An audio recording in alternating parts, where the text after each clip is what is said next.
Welcome everyone to the A-Bomb Energy vlog response, where we talk about previous videos that we made and we answer your questions, your comments, and everything else that's associated with the previous videos. A lot of people, a ton of people actually, have been asking me, where did the Chinese EV video go? Why did I delete it? If you want to know, you're going to have to listen to the podcast below, because there's just certain things that can't be said on certain platforms, and I'm not trying to get in trouble. Just saying, I don't want to get in trouble anymore, and if you want to know everything, listen to the podcast below. Now, a lot of you guys have been asking about why did I even go to Costa Rica? Like, some people have been like, dude, you don't need to go to Costa Rica to drive a Chinese car to make a video. Solely disagree with that, completely disagree. The reason why is, if I'm going to make a super detailed video, I need to get my hands on the product. I need to kick the tires a little. I need to experience the product in full. And I can tell you, the experience that I had down there was very eye-opening, not only on electric vehicles, but on Chinese electric vehicles. Really, the whole Chinese car market, it was just completely just mind-blowing. And I think a lot of you guys caught that whenever I made that Chinese EV video. And you know, I'm sorry that I had to delete that. I did put out, I'm not trying to be a jerk when I say this, I promise, but I did put out a community poll, and I said, hey, if you haven't watched that video, you should probably watch it, because it's going to be going away here in a day or two. And I had to follow through with that, because it was destroying the channel, I'll put it that way. But again, if you want to know more about it, listen to the podcast below. Now, my experience down there, a lot of people say EVs are fast, they're super torquey. I didn't experience that at all. Actually, a lot of the EVs that I drove were actually kind of slow, not torquey at all, and were kind of crappy. Not gonna lie to you. A lot of the EVs that I did drive too, they were good vehicles for something if you're just driving around town, you're not going really anything over 100 miles or you know, maybe 200 Ks in that range. You don't really want to go any further than that, because the range estimation that you see on the dashboard, inaccurate, man. You can't trust that thing, because if you do something as simple as plug your phone in, all of a sudden now your range just starts like dying. You start using the wiper blades more. Everything that requires a battery, you're essentially tapping into the fuel source and not into an alternator. You know, it's actually kind of, you have to change a lot of the ways that you drive, and I did not like that. I did not like that at all. It was very, the range anxiety is real. Now, I didn't have as much anxiety as I thought I would have driving the electric car, but it was real. I'm not gonna lie, and it actually kind of pissed me off a little bit, because there was the guy that I put in the Chinese EV video, I had a meeting with him at 11 o'clock. I didn't get there until 3 p.m.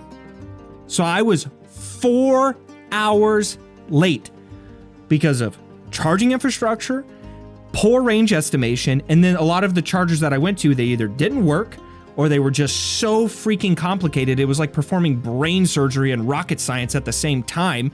It was insane. I couldn't believe how difficult it was just to plug my car in. I've said this before, like what I said in the Chinese EV video documentary. I said, look, it's not as easy as just swiping your credit card and plugging in. No. You gotta have an app, you gotta have all these little things. And then even then, it may or may not even work. And so there was a lot of issues that I was having down there with just the charging infrastructure, and it was actually really annoying. Luckily, I had a really good Airbnb guy, and I told him, I'm like, hey, I don't know, this stuff isn't working for me. And he was able to like figure out a way to plug me in to his house and get me hooked up. So shout out to that guy. Now, the other thing too that I can't imagine is the troubleshooting that had to go with just these charging stations alone. I can't imagine a person that's not tech savvy. I don't even want to say an old person anymore, because I know some old people that are way better with tech than me, but I can't imagine someone that's not tech savvy or good at troubleshooting dealing with this stuff, yet let alone in another country where you don't really speak the language. I speak French and English, a little bit of German. I don't speak Spanish. I got an F in Spanish in school, so I can't habla to save my life. So it was a little rough. The other thing too is a lot of the charging stations that I went to, they were in like pretty sketchy areas. Like there was like 1 or 2 that was in a pretty decent area. The rest were actually in pretty sketchy places. In some places I went to like a grocery store. You had to go out and spend a bunch of money in the grocery store for them to even activate the charging station. So it was kind of annoying. The other thing too, a lot of the charging stations were not well maintained. I have some pictures and some videos of where like there's some pretty high voltage wires just exposed, just like, hey, and then the screens wouldn't work. I'd sit there and just tap buttons and it's just nothing's working. So it just goes to show, like, if someone's not tech savvy, they're gonna struggle with this, because I'm pretty tech savvy and I struggled. Now, something that I thought was really interesting is a lot of the vehicles, I can't say where they came from, but a lot of the vehicles that were down there, they were all knockoffs. Tons of different brands. Now, I will say this. I know a lot of people there's a lot of hate going on out there with a lot of these foreign brand EVs and vehicles, I should say. They were really interesting. So I'm not going to take that away from them. There was times where I'd open a door, I'd feel the paint, or I'd feel the inside of the vehicle, and I'm like, this is a really nice vehicle. Like, I actually kind of want to drive this, but I can't. This is actually a very interesting vehicle. And there were some vehicles from that foreign country that were like a combination of a bunch of different designs put into one. And I thought that was really interesting. And I don't consider that a knockoff, by the way, because all forms of art are just a knockoff of someone else or a blend of knockoffs. Okay, there's very few people who just create their own out of just the thin air, like, oh, I have this idea. It doesn't happen. As an artist myself, I can tell you that doesn't happen. Now, a lot of people talk about the competition side about it, and look, here's what I have to say without getting too crazy. Imagine if you're doing a natural bodybuilding competition, yet your opponent is on steroids. Is that competition? No, that's cheating. That's not fair. It's the same concept, the same logic that's applying to this specific industry here. If somebody's knocking off all your products and then putting their own brand on it, that's not real. That's not competition. That's cheating. That's unethical. And me as a business owner and also still active military, I can't play that game. Like, no way. I'm an original guy. I might take ideas from someone, but you know, if there's something that's like super not my idea, like it's cold hard line, like it's not my idea, they're gonna get credit for it. And if you guys notice in my videos, up in that corner, I put credit where all the videos come from, because I want to give the actual creator, the actual owner of that content, I want to give them credit for it. So if somebody wants to go and they're like, hey, that's really interesting, I like that video, I want to go watch more of that, they can go see. They don't have to ask me, they can just go and figure it out themselves. It's awesome. The one thing too that I want to say about a lot of the gas-powered cars that I was dealing with down there, they're like a hot girl. Great on the outside, terrible on the inside. Now, here's something that I thought was actually kind of interesting. If you go, while during the research process of this video, I was watching, you know, other content creators because I wanted to get a vibe where everyone else was at on the video, not, you know, because it was going to influence me in any sort of way. No, I have my own ideas. Believe it or not, I don't go with the crowd, and I am a free thinker. Kind of wild, I know. That's why I don't really watch a lot of other content. But in this specific case, I was going out there looking at other pieces of content because I wanted to see kind of what people were saying. You know, there were some other content creators out there that I trust, and you know, if they kick a tire and they tell me something's good, you know, I'm gonna generally believe them. But there was one channel I watched. I'm not gonna give the channel name out because I don't want to give them any credit. They had a rep from the company that was with them during the test drive. And it was weird. It was super weird, actually. I don't know if you guys have ever watched the old Vice news channel back when Vice used to be like super awesome, where they go to North Korea. I think his name was Shane Smith, goes to North Korea, and they have the North Korean guide taking Shane everywhere, like, oh, look at our supermarket, it's full of food, but yet it's all fake, and oh, look at all these vehicles, like, you know, kind of like that movie with those two funny guys, I don't even remember their names, where they go to North Korea and they do the same thing. It was kind of like that.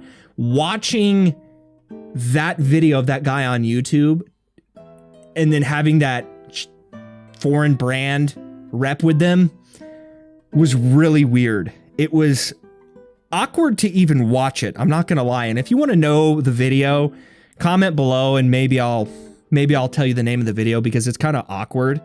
Some of you guys actually probably know it already, but it was super weird. Like, I was uncomfortable watching that video. I'm like, ugh. I get like the shakes, you know, because it's like, ugh. And that's not even for me just, you know, DTing myself from caffeine. It's awkward. The other thing too that we have to talk about is importation of workers. And this foreign entity likes to import workers. It's very common. When I was down in Costa Rica, I was talking to some people, some locals down there, and they were telling me like, hey, yeah, when this specific piece of infrastructure, I don't want to say what it is, but when this specific piece of infrastructure was built, they imported their workers to build it, live there, and they got it up in like 6 months, and it was like labor essentially that was happening, and it was just really awkward to listen to that. And you see the influence down there. of that foreign country, and it's everywhere. And, you know, again, whenever I was down there, I was treating it like a special operations mission where I was going out talking to people, doing everything I can to learn as much as I can in the short amount of time. And because I'm not an expert, I don't know these things. And so I wanted to do everything I could. And I was, you know, data dumping notes after every single conversation I had. Like, I was treating it like a tactical operation.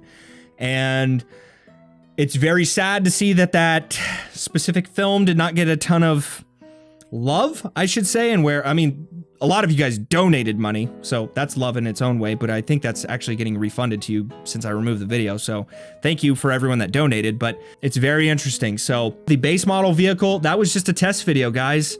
Not even gonna lie to you, that was just a test video. I had that script pretty much in my head. I wrote it in a few days, edited it in a few days, and that was just a test video to see some metrics. I'll put it that way. Again, if you want to learn more about why that test video was even put out, go listen to the podcast below. Hey, and real quick, I'm getting out of the military, and look what my guys got me. Look at that. That's freaking awesome. That's the best award right there I've ever gotten in the military, right there. Absolutely, hands down, the best award. They have my Special Operations JSOM TC badge on there. They got the first SFC patch on there, and they got an American flag. Doesn't get any better than that. They got my name, and they got the team that I was on. So super cool, man. Best gift I've ever gotten in the military. I'll put it almost one of the best gifts I've ever gotten, actually. So, yeah, thanks.